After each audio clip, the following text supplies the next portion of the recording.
Hi, my name is Jeff Soroka, and this is Josh Boudry. We're juniors at South Hadley High School. Today we're going to be interviewing Fred Seiffert, who is a veteran from World War II. He served in the United States Army. So, Mr. Seiffert, can you tell us what you did before the war? Pardon? Can you tell us what you did before the war? Before the war? Yeah. Well, what do you want to know? Like what you did for work and just what types of things Well, you like to do. I used to work for Westinghouse down in Baltimore, Maryland as an engraver. We used to make radar dials and all the dials for all the radio sets of the airplanes. And we had to be under tight security. We were all locked into a room. There was only two of us engravers there.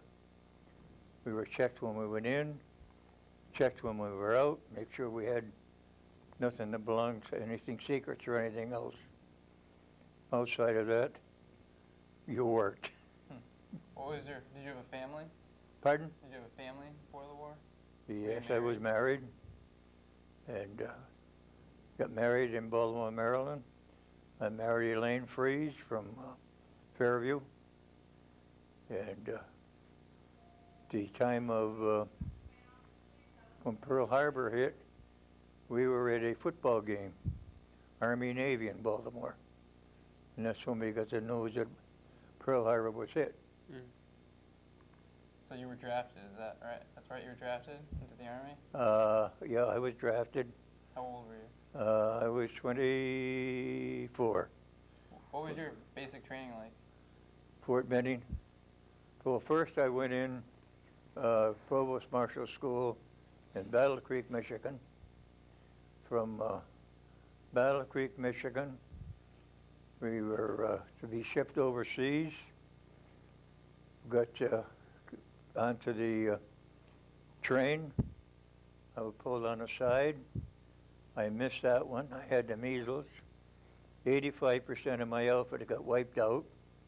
From then, I went to Fort Benning, Georgia, put me in the infantry, and then that was the 71st Division.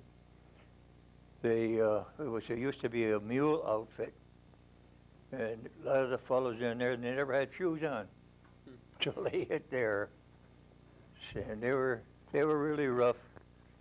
Then after the war, then they started looking for all these MOS numbers. So from then, I got transferred back in to Seiffert, which was the Supreme Commander. We didn't have to salute the officers. The officers saluted us because we were running the place. We would take a territory, I would say, as large as Massachusetts. And the 32 of us, we ran that. Do you have any? And where were you first stationed overseas? Pardon? Where were you first stationed overseas? We hit La Havre, French. What were your duties as an infantry? Walk and shoot the enemy. If you want the truth. Did you ever see combat? Did I see combat? Well, I started from La Havre, French, and ended in Steyr, Austria. We were the farthest east outfit there was. We met the Russians on the Steyr River. What was that like? They were a rough bunch. When we met them, they had all their tanks there with them. And, you know, they even brought their women with them in their tanks. The colonel and I, we met them there. And when we met them, they had a big party. We sat down, we had dinner. Behind us was the Cossacks were sitting there, and they were drinking vodka.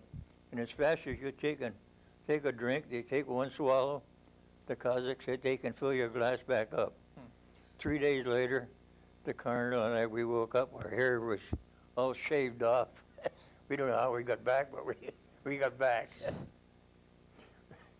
Outside of that, it was hell.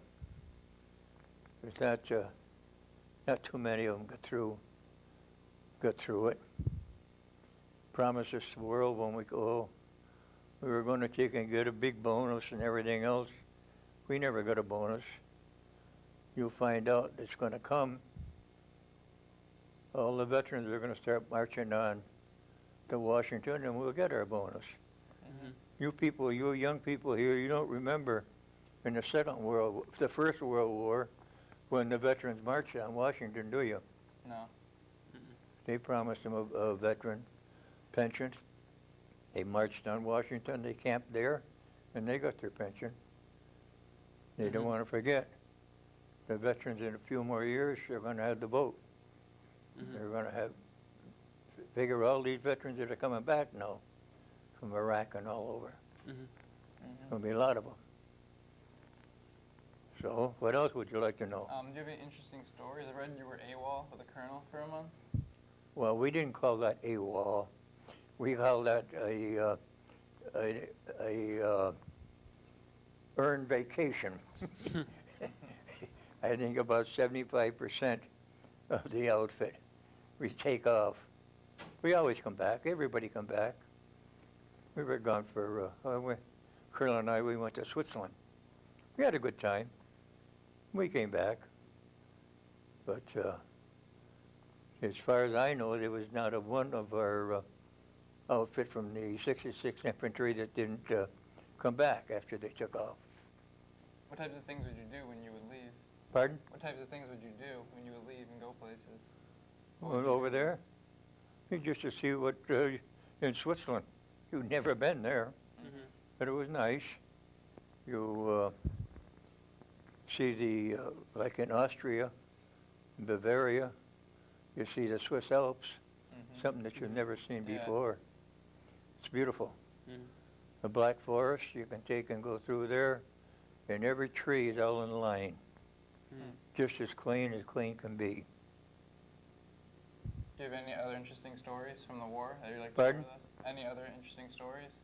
Well, no, I got a picture at home of where I was decorated on with Patton and Eisenhower, but I didn't bring that.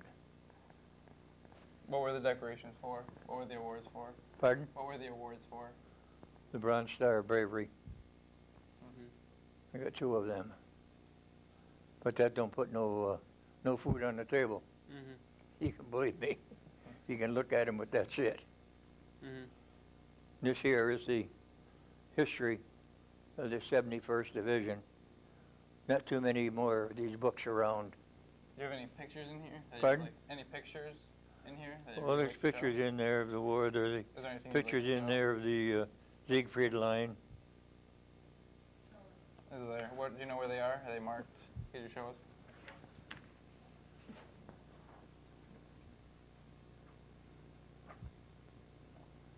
Are you in any of these pictures? No. Yeah.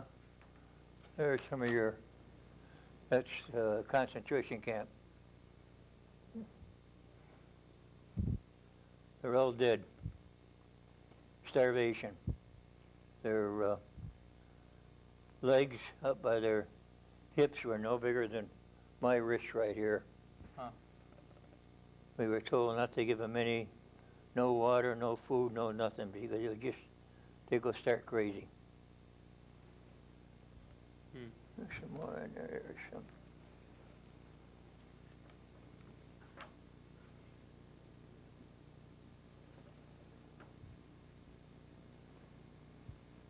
So you were actually at the concentration camps? There's the Siegfried Line. Were you actually at concentration camps? Yeah, we liberated them. Really? Oh, really? We liberated Dachau. What was that experience like? There's a Siegfried Line. What was it like going to the concentration camps and seeing all the people like that? Oh, you could smell them. You could smell them camps from miles away. You ever gone by a farm where you can smell where the manure pile is sitting out there for a long, long time? Yeah. Well, you get you're getting a hint of it now then.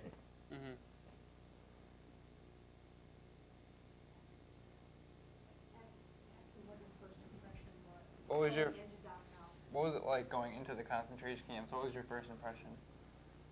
First impression? it made you sick to see the way they were. Mhm. To think that they would take and live like that.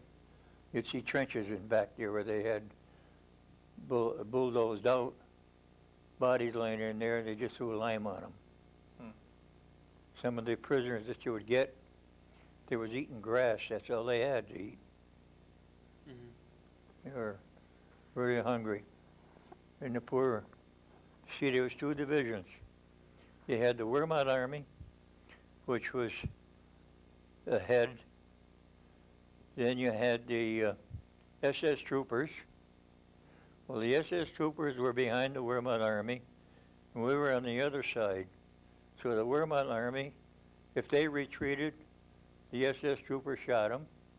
If they came towards us, we shot them. Mhm. So they were trapped right there. So they'd give up. What other types of things did you do in the military, like later in the war? Pardon? What were your other duties? Like, do you have any other stories? Rifleman. You had to survive by yourself. And that was one thing, if you captured a prisoner, you always looked for them. They'd always say, oh, me next SS trooper. If you take your bayonet and put it underneath their left arm, rip open the sleeve, they'd be always tattooed. An SSer would always be tattooed under his arm. Mhm. Do you have any other stories from the war you'd like to share with us? No, that's about it.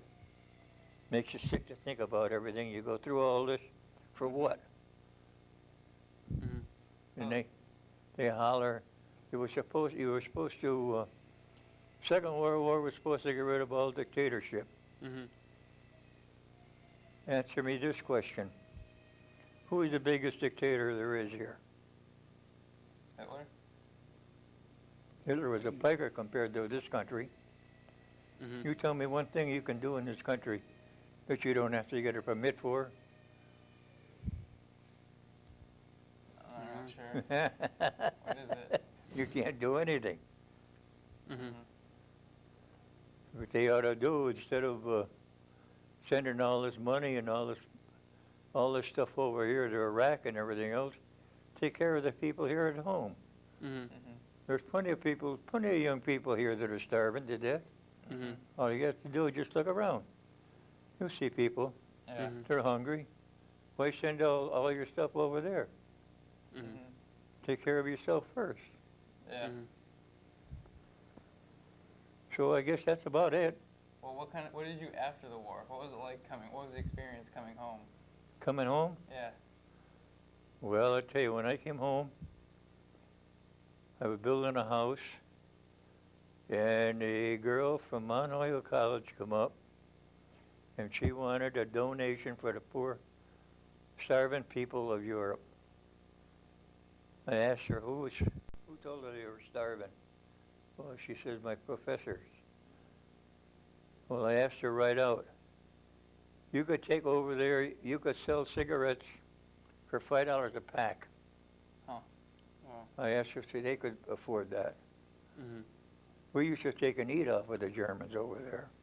We ate better from their food than what we got. We used to get C&K rations Mhm. thrown at us. You ever try cooking a chicken in a steel helmet? Mhm. No. I've done that. You do most anything when you're hungry. Mhm. I never liked tomatoes, but by God, I learned to eat them over there. Mhm. I'm glad to eat them. Right. Any other interesting stories about cooking foods, or Pardon? any interesting stories about things that you wouldn't normally eat when you were over there? You'd eat anything you get a hold of because you were hungry. Do you have any strange examples? Pardon? Do you have any examples of foods that you would eat? Well, I know all we ever got was C&K rations. Like if you're going along, you come to a farmer's house, and you see a chicken running around. Well, by God, you ran after the chicken. You're cooking, boy, in your steel helmet. Mhm. Was it an easy transition for you coming from the war to coming back home? It was a big change. Mhm. Big change. A lot of disappointments. Mm-hmm. It wasn't like when you left. No Mhm. way. You were treated altogether different. How do you feel you were treated differently when you came home? Well, a lot of these places, when you went in, you were supposed to get your same job back when you come back. Mm-hmm. When I came back, I was offered a job down there back in Baltimore as a sweeper, Mhm. from an engraver to a sweeper. No way. Mm-hmm. Mhm. No way. So fooled around here for a while and then bought a place up on Lake Champlain. Used to run a fishing camp up there. Mhm. And then when taxes got too high up there, then we come back home, back here. Mhm. Mm-hmm. And then I went to work for the college there, furniture refinishing. And then from there, I retired out of there. Mhm. I've been retired, let's see, 22 years I've been retired now. Mhm. Getting old. Yeah. Okay, what else you want? We're going to show more pictures of the book. Is there any other pictures in here that you'd like to show? What are you looking for?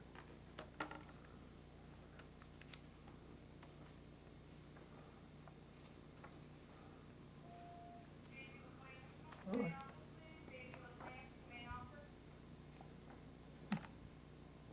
Yeah, there's the 71st Division. That was a mule outfit. Mm-hmm. They never had anything, any automobiles or anything else until they hit Fort Benning. And they were rough. So you used mules to carry supplies? Yep. That was they were rough and tough. They'd get in, they'd come back into camp to get into a fight on the second floor, throw each other out down through the stairs and everything else, and the next day they were all buddies, never knew anything ever happened. Mhm. Do you have any other pictures? Are these the leaders, are these the generals of in your infantry? Yeah.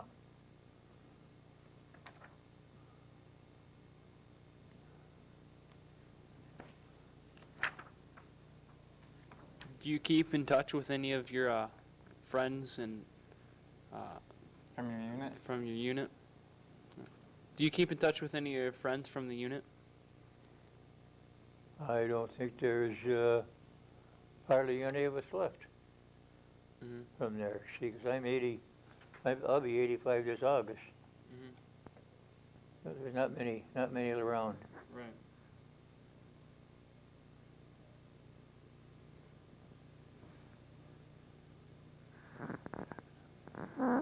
Okay. Okay? Thank you very much. You're entirely welcome. Hope you learned something. Yep, you did. Thanks.